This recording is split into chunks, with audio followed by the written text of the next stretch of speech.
Se la tua azienda fosse una delle 4 tartarughe ninja, quale sarebbe?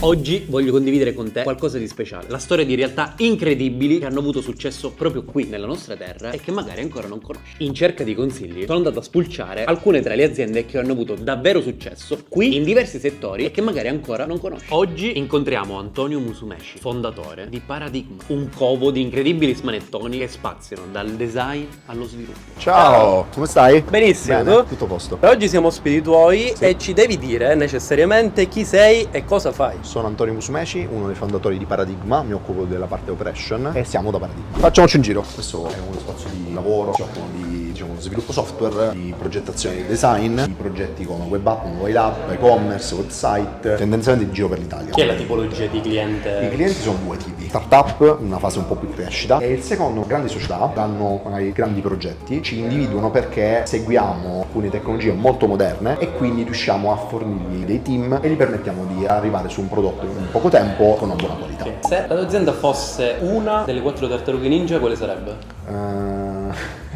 Forse Leonardo, perché immagino organizzazione tra più fornitori, più lavoro, non lo so, immagino. Di che ti occupi e qual è la tua giornata tipo? La domanda che mi fanno i miei genitori sempre, no? Ogni giorno. Io mi occupo della parte operation, sono il COO, che è questo termine strano che i miei genitori mi dicono che caspita fai. Che faccio? Risolvo problemi. Aiuto soprattutto i project manager, che sono coloro che hanno il rapporto magari con i clienti e con i progetti, a gestire le problematiche quotidiane. Quanto tempo passi al giorno al PC? Non lo so, una decina di ore, anche se le ore che passiamo magari sono a chiacchierare e a risolvere problemi di riunione, quindi magari il PC faccio un 5-50.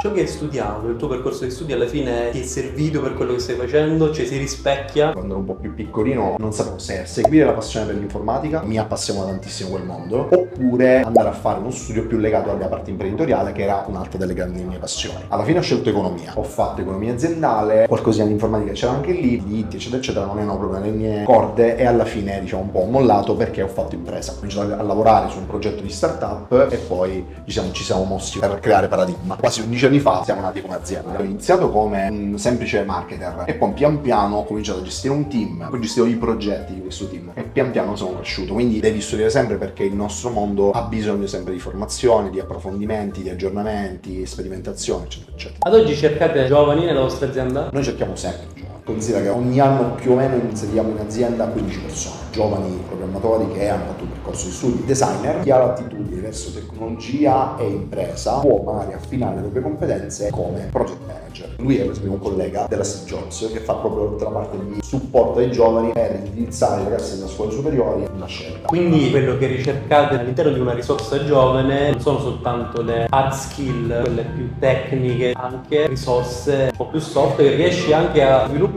in altri campi. Le hard skill possono essere comunque sviluppate, possono crescere, comunque lavorando comunque puoi imparare. Le persone devono essere predisposte verso certi meccanismi. Curiosità, la scintilla che ti permette poi di conoscere, scoprire, imparare un sacco di cose nuove, volontà di sperimentazione, anche di fallimento. L'errore e lo sbaglio deve far parte del percorso. La parte di logica, l'apertura mentale, poi le soft skill come le hard skill possono essere ovviamente stimolate. La vostra azienda come valorizza le giovani risorse? Il percorso per noi è quello evidente di collaborazione che ci permette magari di sperimentare la conoscenza. L'obiettivo per noi è internalizzare le persone a un percorso indeterminato, investire nelle persone e che le persone scelgano di stare in Paradigma. Un po' un matrimonio, ok? E ovviamente durante il percorso facciamo tanto investimento in formazione. Che consiglio daresti a un giovane che vuole entrare in questo settore anche da un punto di vista imprenditoriale? Il consiglio che darei da imprenditore: cominciate intanto a prendere schiaffi, sperimentare, conoscere, creare rete, fare amicizie, sbagliare, perché lo sbaglio è fondamentale. Il fallimento, che in Italia viene stigmatizzato come un problema, in realtà è quello che ti permette di imparare, perché senza gli schiaffi non si impara. Perché avete scelto di rimanere in Sicilia? Ci teniamo tanto, questa è una scelta che abbiamo fatto con i nostri soci, perché uno dei motivi per cui ci siamo uniti, non solo perché avevamo già collaborato insieme eccetera eccetera, era perché non volevamo lasciare il nostro territorio e volevamo creare un'impresa che permettesse magari ad altri giovani di non dover andare per forza via. Quindi chi vuole andare via e torna, anche bellissimo perché può arricchirci, ma non devi partire perché non trovi nessuno sbocco. Sarebbe stato più facile andare su Milano, su Roma o all'estero, ma abbiamo evitato di farlo. Qual è il tuo piatto preferito? Il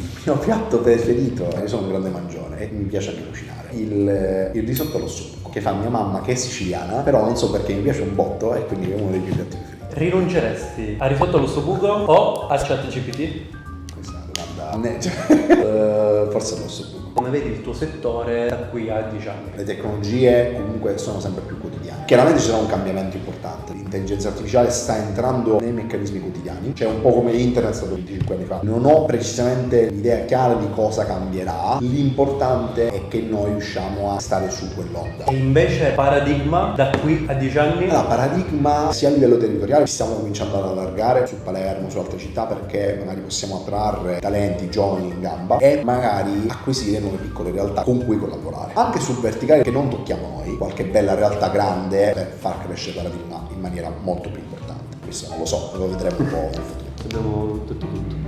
Grazie, ciao!